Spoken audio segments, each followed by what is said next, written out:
یہ جو لفظ ہے نا کیوں پڑھی جاتی ہے، یہ بہت خطرناک لفظ ہے. ہاں، یہ کیوں نکل جانا چاہیے. اب آئیے کہ بتائیے اس میں کیا حکمت ہے، کس لیے ہے ایسا.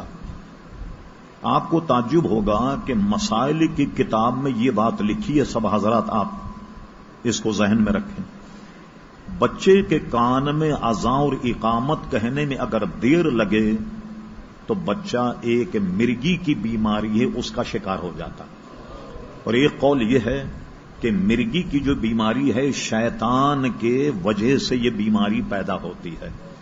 علامہ امام شطنوفی نے بہجت الاسرار میں لکھا کہ حضور غوث اعظم رضی اللہ عنہ کے زمانے میں کسی بچے یا بڑے کو مرگی ہوتی تو اس کے کان میں سرکار غوث اعظم کا نام لے دیا جائے تو شیطان بھاگ جاتا، اس کی مرگی ختم ہو جاتی.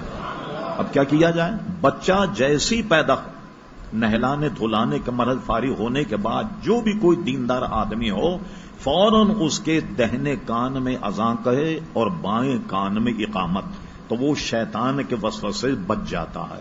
اب سنیے حدیث شریف مشکات شریف میں، بچہ پیدا ہوتے ہی روتا. کبھی آپ نے غور کیا کیوں روتا؟ اور اگر بچہ پیدا ہونے میں نہ روئے، سارے ڈار کر ہتھ کر میں آ جاتے ہیں، بچے کو الٹا سیدھا کرنا شروع کرتے ہیں تاکہ بچہ روئے.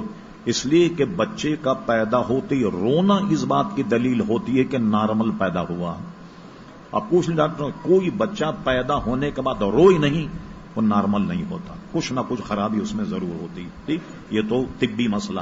اور حدیث شریف میں ہے بچہ جب پیدا ہوتا ہے تو شیطان اس کو چھوتا، شیطان کے چھونے سے بچہ روتا.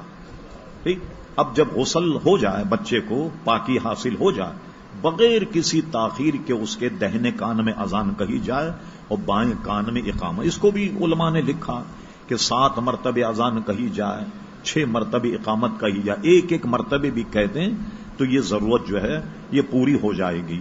ایک بات تو یہ علماء تصوف و طریقت، اس سے انہوں نے ایک اور نقطہ نکالا، وہ سن لیجیے آپ کیا ہے. وہ نقطہ وہ یہ نکالتے ہیں کہ علماء تصوف تو حقیقت تک پہنچتے ہیں کہ اس کی وجہ اصل میں کیا. آپ دیکھیے کہ جہاں اذان اور اقامت ہو وہاں جماعت کھڑی ہونا ضروری. اذان تو ہوتی اسی لیے نا کہ بھئی آؤ نماز، اقامت ہوتی کہ جماعت کھڑی ہو گئی. اذان اقامت اس لیے ہوتی ہے کہ بھئی جماعت کھڑی ہو گئی. اچھا یہ بتائیے کہ بچے کے کان میں اذان کہی جائے، اقامت کہی جائے تو جماعت ہوتی؟ جماعت نہیں ہوتی. جب آپ نماز جنازہ پڑھتے ہیں تو جماعت ہے یا نہیں؟ جماعت سے پڑھتے ہیں، نہ اس میں اذان ہے نہ اقامت. یہ کیا وجہ؟ حالانکہ اذان اور اقامت جو ہے وہ تو جماعت کے لیے ہوتی. تو صوفیہ فرماتے ہیں اگر آدمی ہدایت حاصل کرنا چاہے وہ یہ دیکھے کہ یہ اس طرف اشارہ ہے کہ آدمی کی زندگی بس اتنی ہے، ادھر اذان ہوئی، اقامت ہوئی اور ادھر جماعت کھڑی ہو گئی. یہ ہے انسان کی زندگی کا وقفہ. اسی میں ایک دوسرے کی ایسی تیسی کرتے ہیں، اسی میں بےایمانی کرتے ہیں، اسی میں ایک دوسرے کا مال کھاتے ہیں، ایک دوسرے کے دشمنی ہوتی. کیا کچھ دنیا میں نہیں ہوتا. زندگی اتنی ہے کہ اذان ہوئی، اقامت ہوئی اور جماعت کھڑی ہو گئی. اس وقفے کے لیے آدمی کتنی برائیاں حاصل کرتا. تو صوفیہ کا جو تصور ہے وہ اس معاملے میں یہ، اور یہ سنت ہے کہ جب بھی بچہ پیدا ہو تو دہنے کان میں اذان اور بائیں کان میں اقامت کہی جائے تو شیطانی وسوسوں سے اللہ تبارک و تعالی بچے کو محفوظ رکھتا. اور اس میں قطعاً تاخیر نہ کی جائے.